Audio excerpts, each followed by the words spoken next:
across Swan Bay and New Whitley Road, and in a monster flood, or not necessarily a monster flood, in a flood, a normal major flood for the area, it can push right across and cover the old highway, and as we all now know, the new motorway as well, big time. So this is a protecting thing to prevent all of that sort of stuff happening. And of course it's vital as a farmer now, the longer the water stays on your ground, the ratchet your crops go and your natural pastures. So the idea is to stop it getting on your ground.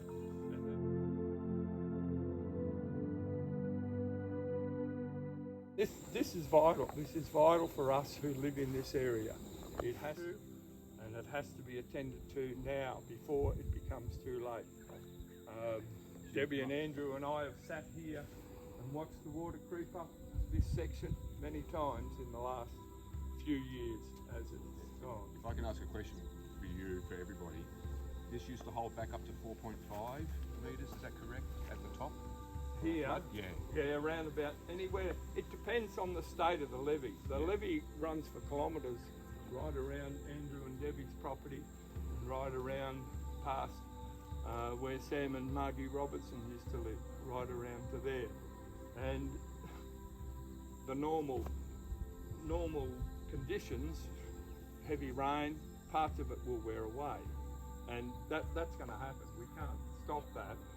What does make it lessen it is regular bloody maintenance. Taking this out, and you guys are going to start getting isolated in a minor, not a major, not a moderate, but a minor. So without this repair being fixed, this could have the potential to wash out very early in the phase. SES are trying to get on board that this is damaged and that we will be triggered to make evacuations and all that at a much lower level than what we're used to having, which is the 4.5 average. Were okay, it would take anywhere from 12 to 18 hours for Skinner's Flat to go under.